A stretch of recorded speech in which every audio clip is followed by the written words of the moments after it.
வணக்கம் மக்களே, நாம் எல்லாருமே மிகப்பெரிய எதிர்பார்ப்பு இருந்துகிட்டு இருக்குது தமிழக வெற்றி கழகத்தோட 2வது மாநாடு தளபதி விஜயோட ஸ்பீச்சு. ஸோ அது வந்து 25 ஆகஸ்ட் அப்போ வந்து ஃபிக்ஸ் பண்ணியிருந்தாங்க டேட்டை. ஸோ இது வந்து ரொம்பவே பேசப்பட்ட ஒரு விஷயமாக பார்க்கப்பட்டுச்சு.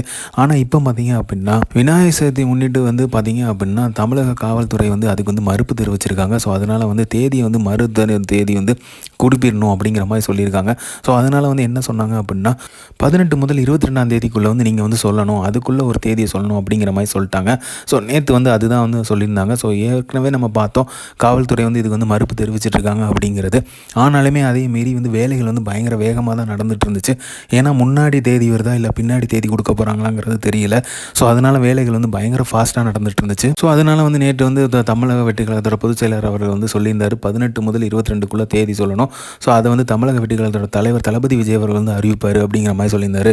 ஸோ தளபதி விஜய் வந்து இன்றைக்கி வந்து அறிவிச்சிருக்காரு. ஸோ 21 ஆகஸ்ட் 2025 வந்து 2வது மாநாடு வந்து நடக்க போடுங்க. முக்கியமான ஒரு சம்பவம் நடக்க போகுது. ஸோ மதுரையில் வந்து வேறு லெவல் சம்பவமே நடக்க போகுது. அந்த அளவுக்கு வந்து பிரம்மாண்டமான ஒரு கூட்டம் வரப்போகுது. ஏற்கனவே வந்து 25ஆம் தேதி வந்து எக்ஸ்பெக்ட் பண்ணிட்டு இருந்தாங்க.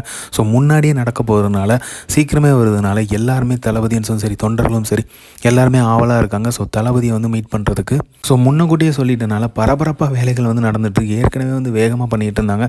இப்போ வந்து மேலும் வந்து வேகப்படுத்தியிருக்காங்க. ஸோ அதனால் வந்து கண்டிப்பாக வந்து பயங்கரமாக எக்ஸ்பெக்ட் பண்ணிகிட்டு இருக்கு இந்த மாநாடை. ஏன்னா நமக்கு எல்லாருக்குமே தெரியும் ஒவ்வொருத்தரையும் தமிழக வெற்றி கழகம் ஏதாவது ஒன்று பண்ணும்போது பார்த்திங்க அப்படின்னா குறிப்பிட்ட தேதியில் எதுவுமே பண்ண முடியாது. இல்லை பார்த்திங்க அப்படின்னா நாம் குறிப்பிட்ட டைம்லையும் எதுவுமே பண்ண முடியாது. எல்லாத்துக்குமே ஒரு கன்ஸ்ட்ரெயின் வந்து ஃபார்ம் பண்ணிவிட்டு அதுக்கு முன்னாடியோ இல்லை அதுக்கப்புறமோ இல்லை இந்த குறிப்பிட்ட டைம்லையோ இந்த மாதிரி ஷெடியூல் கொடுத்து தான் வந்து பண்ண சொல்கிறாங்க. இது வந்து தளபதி அவர்கள் பல மேடைகளில் சொல்லியிருக்காங்க. எங்களுக்கு ஏன் கண்டினியூஸாக பிரச்சனை கொடுத்துட்ருக்கீங்க அப்படிங்கிற மாதிரி கேட்டிருப்பாரு. ஸோ இது வந்து எல்லாமே நன்மைக்கு தான் அப்படிங்கிற தளபதியோட பாலிசி. ஸோ நிறைய மேடைகளில் அவரை தான் சொல்லுவோம், கண்டிப்பாக மக்கள் நம்ம கூட இருக்காங்க, மக்களோடு இருக்கிறோம். ஸோ மக்கள் நமக்கு பின்னாடி நிற்கும் போது நமக்கு எதை பற்றியும் கவலைப்பட வேண்டிய அவசியம் இல்லை. ஸோ கண்டிப்பாக பாசிட்டிவாக நினைப்போம், பாசிட்டிவாக நடப்போம், வெற்றி நிச்சயம் அப்படிங்கிறது எப்போவுமே அவர் அழுத்தம் திருத்தமாக சொல்லுவார். ஸோ அதன்படி தான் இப்போ பார்த்தீங்க அப்படின்னா தளபதியை நாம் முன்னக்கூட்டியே சந்திக்க போகிறோம். ஸோ ஒரு கெட்டதுலேயும் நல்லது இருக்குது அப்படின்னு சொல்லுவோம் இல்லையா, அதே மாதிரி தான் தளபதியோட ஸ்பீச்சை வந்து 21 ஆகஸ்ட் வந்து மாற்றிருக்காங்க. ஸோ தளபதியோட மிக பிரம்மாண்டமான மாநாடு தமிழகமும் சரி அரசியல் வட்டாரத்துலையும் சரி எல்லாருமே எதிர்பார்த்துட்ருக்க இந்த மாநாடை வந்து 21ஆம் ஆகஸ்ட் வந்து கண்டக்ட் பண்ண போகிறாங்க. குறிப்பிட்டு சொல்லணும்னா இன்னும் 2 வாரம் தான் இருக்குது. ஸோ அதுக்குள்ளே மாநாடு வந்து வரப்போகுது. ஸோ இந்த மாதிரி தளபதி அப்டேட் தெரிஞ்சுக்கிறதுக்கு லைக் பண்ணுங்கள், ஷேர் பண்ணுங்கள், ஃபிலிமா சேனலை சப்ஸ்கிரைப் பண்ணுங்கள். தேங்க்யூ.